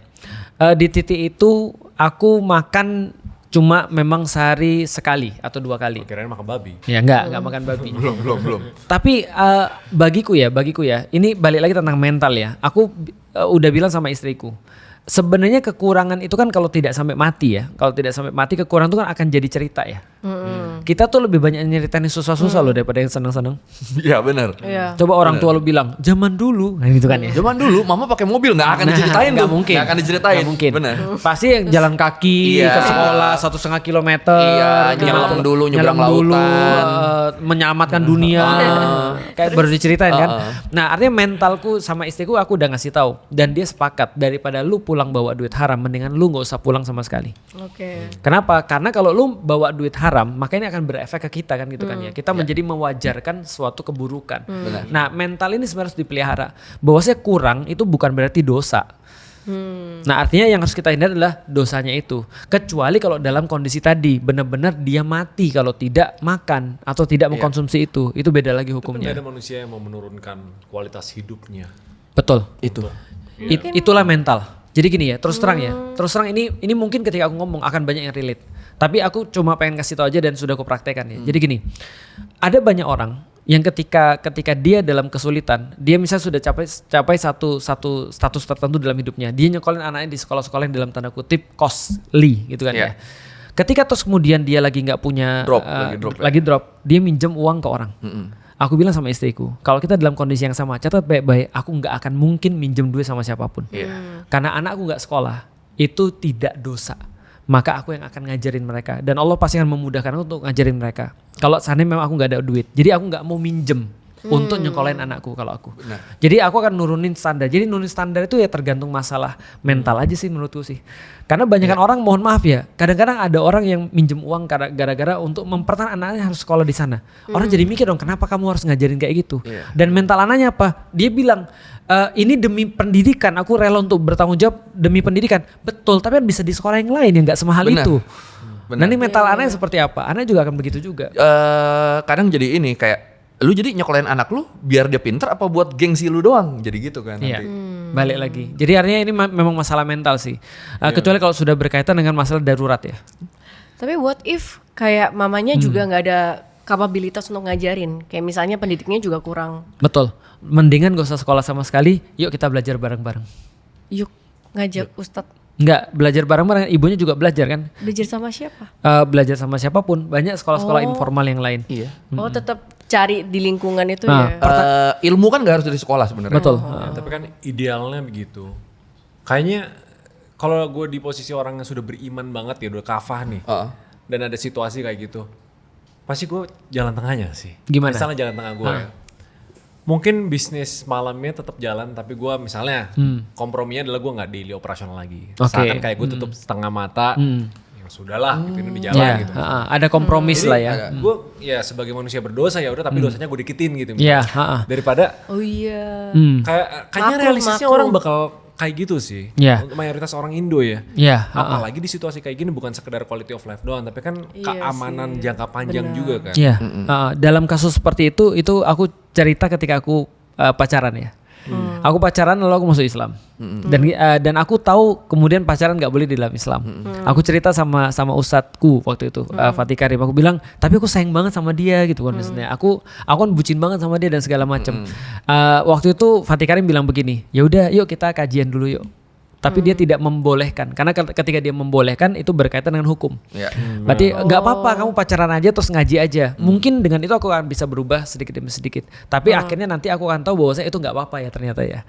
Nah artinya tetap kita kasih tahu ini nggak boleh, gitu kan ya. Idealnya tetap harus kita kasih tahu. Mengenai terus kemudian cara eksekusinya, kita harus mengusahakan sebaik-baiknya agar dia keluar. Kalau aku misalnya ketemu dengan orang kayak gitu, aku akan bilang gini. Kamu bisa jadi terus kemudian misalnya contoh gini ya, perlahan-lahan bisa jadi. Tapi kita kan nggak ada yang tahu ya seperti apa yang terus kemudian akan terjadi pada kita, umur kita dan segala macam. Lagian ada satu jaminan kalau kamu tinggalkan benar-benar karena Allah, pasti akan Allah ganti dengan yang lebih baik. Kalau aku sih cenderung untuk ngasih tahu fullnya seperti apa. Karena kenapa? Karena idealitas itu tetap harus ada pada orang-orang yang punya yang menginginkan perubahan sebenarnya sih seperti itu. Dan berdosa nggak kalau seandainya mau dilepas sepenuhnya nih, gue jual bisnisnya ke orang lain. Betul. Itu terjadi pada temanku. Itu terjadi pada temanku. Ada temanku beneran, dia punya bisnis haram. Bisnis Terus kemudian dia jual ke orang-orang yang lain. Dan duit itu haram kan harusnya. Oke. Karena pertama, kalau lo mau jual, jangan ke yang orang yang mengetahui itu juga haram. Artinya juallah jangan ke sesama muslim. Betul. Karena kalau lo jual sesama muslim, kalau kita jualnya ke Non muslim. non muslim yang buat mereka itu nggak haram. bagi mereka nggak haram kan? Nah, tapi kan duit yang kita dapat adalah duit dari Bagus. bisnis haram. Bagus. Menurut beberapa ulama, kita boleh nyimpen modalnya karena itu hak kita, tapi hasilnya tidak boleh menjadi milik kita. Akhirnya, Sumbangin. betul. Akhirnya temanku buat solusi apa? Dia bikin satu project untuk bisa ngasih manfaat buat orang yang dia tidak berharap pahala dari situ. Keren. Tapi kalau kayak gitu dia berdosa atau enggak? Enggak, justru dia nggak dapat dosa dan nggak dapat pahala. Oh ini berarti kalau koruptor bangun masjid kan? Nah, itu kan berarti kan nggak boleh kan? Sebenarnya beda sih versi. Iya, Kan nggak uang boleh kan? haram.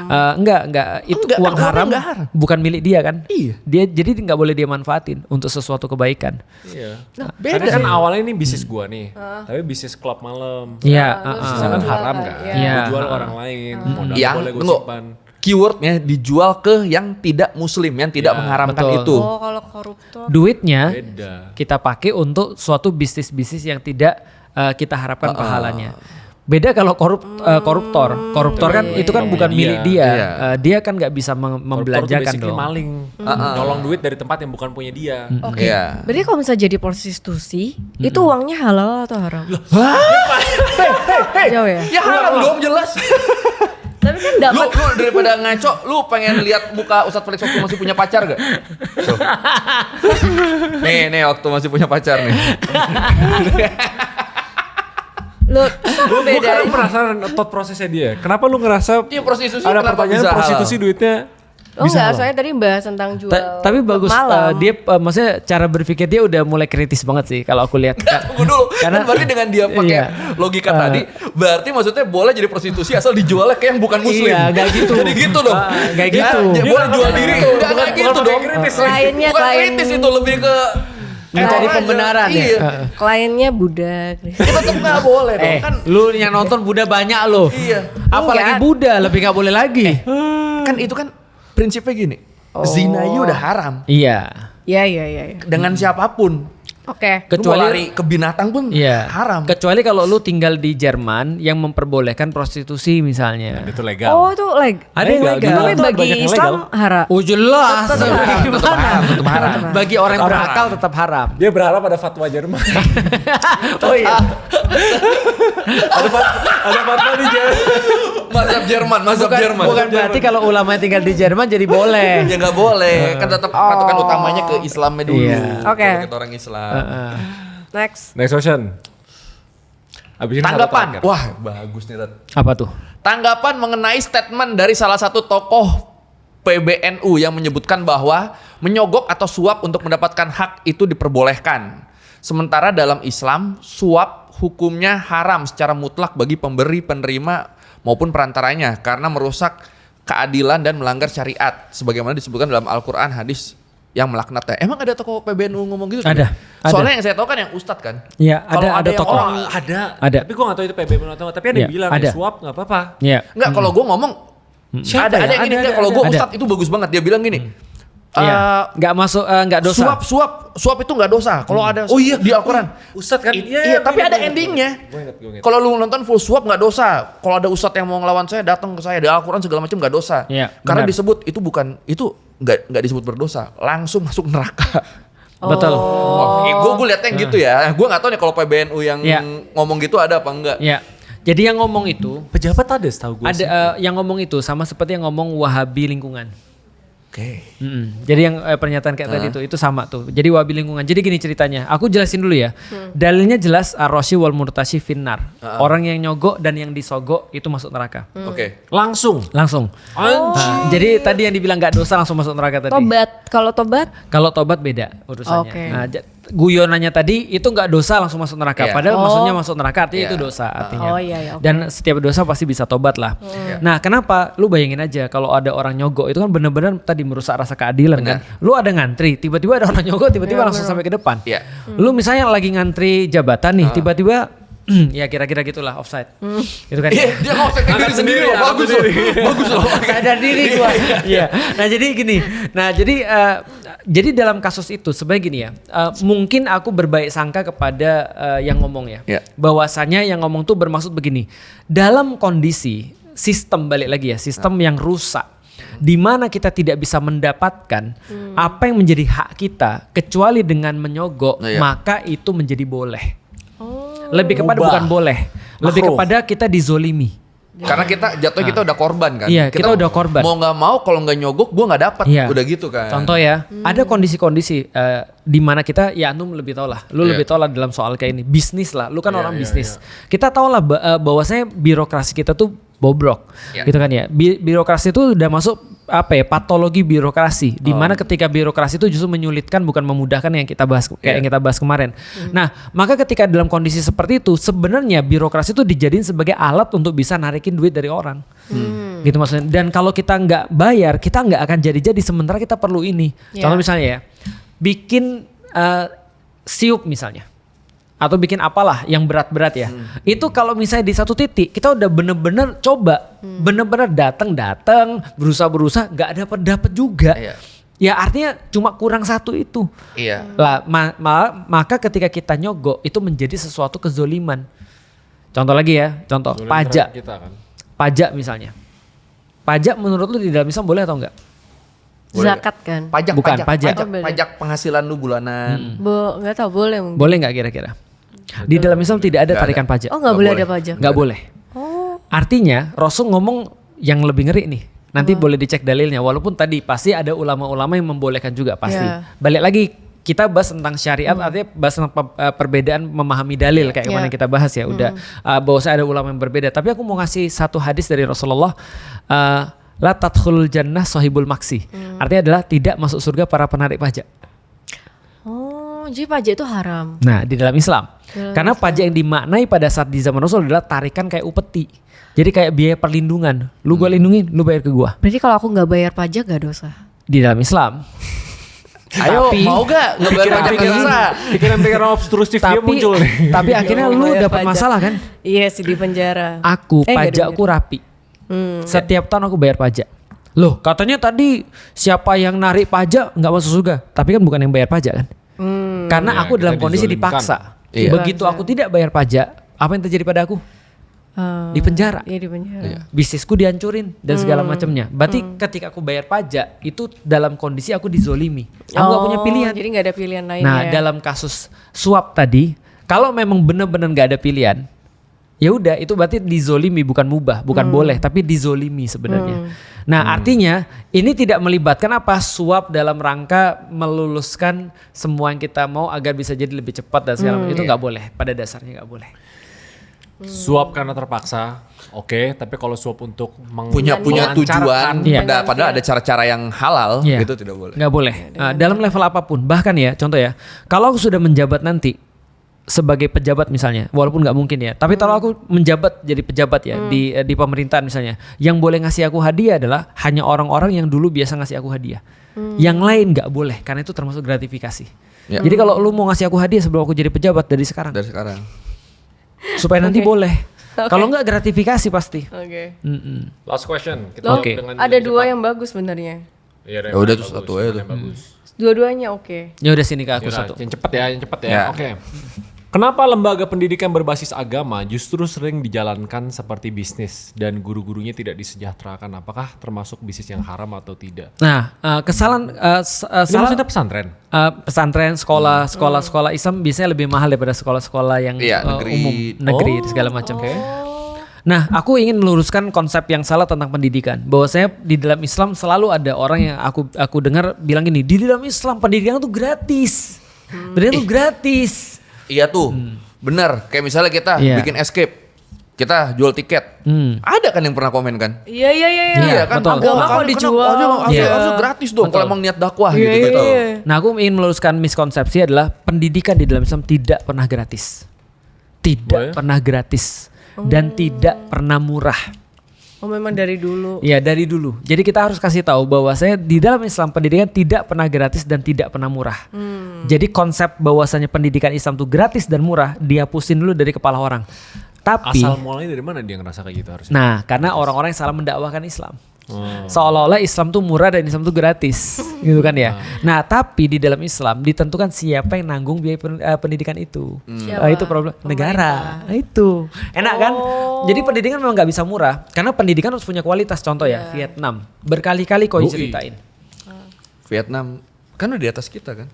Itu karena apa modalnya? Karena gurunya sangat disejahterakan. Itu doang. Lu tau nggak sih berapa dibayar mereka per bulan rata-rata?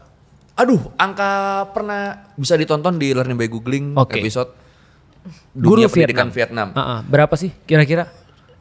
Lupa angka pastinya berapa. Yang jelas ya. lebih gede pasti daripada kita, kan? sejahtera dan kalau mereka mau makin mereka ke daerah ke perbatasan gajinya lebih gede daripada yang di kota. Tapi lu Kalau tau di nggak? kita kebalikannya. Lu tau nggak di kita berapa? 2 juta, 1 juta. mending. Lo ngeliat ada yang 10.000 per bulan apa Iya. sih? 300.000, 300.000 200.000 ada per bulan. Ada puluhan ribu doang. Iya, puluhan ribu juga ada. Nah coba lu bayangin kalau ada guru kayak gitu, dia nggak ngajar, dia lebih baik beli polisilin. Kenapa? Asam lambungnya naik lah. Iya. Sekarang gini, Stres gimana dia. guru mau fokus mengembangkan kecerdasan anak-anaknya kalau perut mereka aja nggak tercukupi. Nah. Mereka harus nyari kerjaan lain malamnya. Iya, Gimana ini- mau fokus ngajar? Ini bukan pola makan tidak teratur lagi. Iya. Tidak makan. Jadi lu bisa bayangin ya, betapa parahnya dalam kondisi seperti itu kan ya. Tapi di dalam Islam selalu pendidikan tuh nggak pernah murah. Contoh ya, di zaman Utsmani aku pernah menemukan bahwasanya gaji seorang pengajar Al-Quran itu kalau aku nggak salah ingat ya 3 dinar per hari. Oh, Sorry 3 dinar per hari benar. dalam rupiah bro? Enggak. Per bulan, sorry. Per bulan 3 dinar. 1 dinar 4,25 gram emas. Oh, 1 gede. gram emas berapa? gak tahu. Sorry, gue mau motong nih. Gue Iya, bisa nyari. gaji. Aku juga cari. Per Februari 2025, guru di Indonesia rata-rata menerima 2,8 sampai 5,5 juta per bulan. Kasian banget. Nggak realistis tuh. Vietnam antara 4 juta sampai 25 juta. Paling rendahnya Lu bisa 4 jadi juta. guru di Vietnam. Ah, Iya, biar drop kualitas mereka. Betul. Diajar sama dia. Iya. Nah artinya kita bisa lihat bahwa guru dimuliakan banget di dalam Islam. Artinya dibayarnya mahal. Rasulullah tuh pernah nyontoin dengan bagaimana pendidikan tuh dibuat. Misalnya contoh, Rasulullah pernah dapat hadiah tabib gratis dari Mesir, maka dia gunakan tabib ini untuk digunakan oleh orang-orang. Mahal kan ya untuk untuk kesehatan. Pendidikan, Rasul pernah dapat tawanan perang. Dan Rasul membebaskan tawanan perang dengan syarat ditukar dengan mengajar baca tulis bagi anak-anak Islam. Anak-anak orang muslim. Bayangin kalau ditebus harusnya dapat berapa banyak tuh. Iya. Tapi dengan duit itu nggak apa-apa. Kalian ditebus dengan cara ngajarin orang. Berarti pendidikan tidak pernah murah dan tidak pernah gratis. Tapi yang nanggung adalah negara. Nah, kalau negara nggak bisa nanggung, akhirnya dibuatlah pendidikan-pendidikan swasta. Dari sini mulai masalahnya. Dan pendidikan swasta ya mau nggak mau tetap harus ya cas mahal. Nah, akhirnya ada Untuk sekolah memenuhi standar itu soalnya. Benar. Kalau nggak gaji gurunya pakai gimana? Benar. Nah, solusinya contoh ya, Ustadzku punya solusi begini. Biaya di pesantren Ustadz Hafiz Abdurrahman itu biaya pesantren dibagi dua. Satu biaya bangunan, dua biaya operasional. Jadi ada fixed cost, ada operational cost. Fixed cost itu dibebankan pada para wakif, orang-orang yang nyumbang wakaf, dan biaya operasional dari duit sekolah. Nah, murid-muridnya. Enak kan jadi kan ya? SPP-nya beri operasional doang. Betul. Jadi murid-muridnya bayar. Loh kok murah? Iya, karena kalian cuma bayar guru. Jadi duit kalian langsung untuk guru. Mengenai seluruh gedung dan segala macam. Nah, itu dari sumbangan. Nah, itu solusi karena nggak ada negara. Negaranya nggak ikut campur dalam pendidikan. Coba kalau negara ikut campur. Bayangin aja nih. Biaya MBG. Negara lagi sibuk bikin orang kenyang supaya nggak asam lambung. Nggak cuma orang kenyang. Nggak. Tunggu dulu. Itu benar. Cuma sekarang nggak cuma kenyang loh. Apa? Negara lagi berusaha main damai-damain dunia. Iya, 17T. Dengan ngeluarin uang sendiri. Nggak ngerti. Padahal Dia nggak ngerti. ya udah nggak apa-apa kalau nggak ngerti. Yang penting orang pada ngerti semua. Iya, betul. Ngeluarin duit banyak padahal dunia pendidikannya masih seperti ini. Kalau duit segitu dialokasikan buat pendidikan. Kemarin gue googling 17T itu bisa bikin sampai 3.000 sekolah. Tuh. Dan problematikanya lagi masalah prioritas. Aku melihat Indonesia jauh sih dari prioritas. Contoh ya, apa hubungannya genteng dengan meningkatkan taraf hidup? Ini udah mulai nyentil-nyentil terus ini. Ngerti, nggak ada. Bener. Genteng Nggak ada kan? sama taraf hidup nggak ada. Kalau ada orang yang mengatakan bahwasanya genteng, jangan seng tapi genteng, lu pikir gimana orangnya? Aneh. Apa sih yang ngaku? Oh iya, udah. Yang ngomong Ada aneh yang Feren ya, ngomong aneh Feren. Aku nggak ngerti Nggak, maksudnya. Itu maksudnya prioritas. Nah, abis ini kita jelasin. Nanti abis ini kita jelasin. Kalau aku jadi penentu kebijakan ya, serius aku pasti akan naikin gaji guru. Iya, pendidikannya. Itu Karena hal itu pertama yang gua instan lakuin. banget, bukan instan ya. Itu adalah pembenahan Indonesia yang paling instan walaupun makan mungkin 15-20 tahun.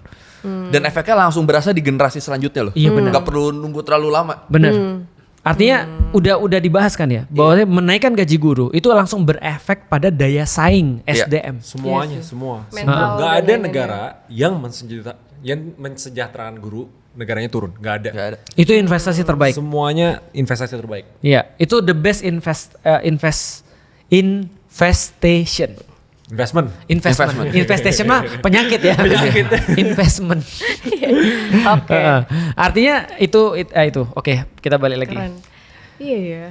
Oke, berarti emang pendidikan semestinya mahal. Mahal. Karena dengan tujuan Iya. untuk mensejahterakan guru. Betul, Karena cuma yang guru nanggung jadi- siapa? Untuk menjaga kualitas. Balik lagi lah, kita harus tahu bahwa saya pendidikan itu investment. Iya benar. Kalau investment, semakin lu bayar mahal ke investment lu pasti dapat gain lebih banyak lagi. Benar. Kalau kita yakin bahwa pendidikan investment ya. Iya. Tapi kalau kita kasih investment terhadap pendidikan tuh rendah dan seadanya, that's what you get. Iya benar. Gitu. Oke, Oke. cukup sekian dari episode ini. Oh cukup ya? Ini nggak usah nih. Terakhir nih di Ustadz Felix. Oh ada ya di Ustadz Felix ya? Oh pantesan. Udah, Kita udah 1 jam 40 menit. Pantesan gue suruh baca. Kenapa? Apa? Apa pertanyaannya? Oh. Pantes doi. Emang harus pemimpin pasukan revolusi yang baca. Oke, monggo. Ya Bagaimana udah. batas halal dan haram ketika seseorang pemimpin atau pejabat mengambil keuntungan pribadi dari fasilitas atau anggaran institusi, termasuk negara yang secara sistemik dianggap lumrah? Jawaban pendek. Langsung aja, to the point. Itu yang aku bilang bisnis paling haram. Bisnis paling jahat. Kan aku bilang kan, Iya. menyalahgunakan kekuasaan untuk kepentingan pribadi itu bisnis paling haram menurutku tuh. Dan itu terjadi lumrah kita lihat sekarang. Lumrah lagi. Kenapa lumrah? Karena pelakunya adalah orang yang paling tinggi.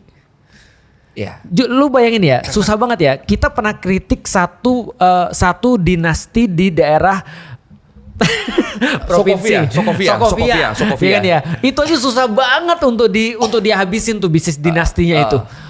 Hari ini bapaknya, besok bininya, besok Iya. terus kemudian Iya. anaknya, besoknya terus kemudian pamannya segala macam. Itu Iya. baru di satu provinsi loh.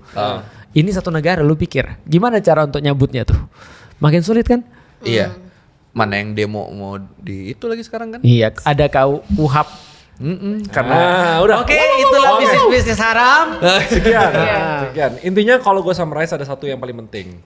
Yaitu adalah Anda harus sedia polisilin di bulan Ramadan. Karena berita-berita di bulan Ramadan ini membuat asam lambung naik ya. benar. Gue mau serius sama pembicaraannya lagi tadi. Gue gak kepikiran endorse aja. Oke. Berarti kuncinya cuma satu. Bisnis di Islam ada dengan tujuan untuk mensejahterakan hidup masyarakat. Betul. Dah. Sama kesyukuran terhadap Allah. Oh iya, kesyukuran terhadap Allah. Iya. Selama masih di batasan itu berarti bisnisnya harusnya Berkah. aman. Berkah. Sedekah, jangan lupa. Ya, Sedekah itu di luar. ujung. Itu Oke. Tapi kalau setiap bisnis dibangun atas kesyukuran terhadap Allah dan niat untuk bisa membantu manusia, yakin itu bisnisnya pasti berkah. Tapi kan doain orang juga. Enggak, tadi kan udah dibahas, Gimana doain orang dijadiin bisnis kan udah dibahas. Kan niat Oke, bantu orang. kita bakal ada escape di 3 Mei Mei. di Makassar, Balai Di Manunggal. Malai Manunggal. Jangan lupa. Jangki lupa. Ustadz Daftar, lah Miki. gantian Ustadz. Aku dari kemarin. Iya, orang-orang sebelum lu ngomong, Ustadz ngomong dulu pasti. Jangan lupa follow Instagram @escape untuk detailnya. Kita masih masih digodok surprise-nya. Datang Ji, tanggal 3 Mei. Datang Ji, tanggal 3 Mei. Tulis di kolom komen dong kira-kira escape mau ke kota mana? Kecuali Surabaya. Kecuali Surabaya. Surabaya. Lo makin kayak gitu Iya. makin orang tulis Surabaya. Iya, makin orang tulis 100% gue Surabaya. yakin. Yaudah, oke. Oke, see you guys yang the next tulis episode. Surabaya aku skip. Bye-bye.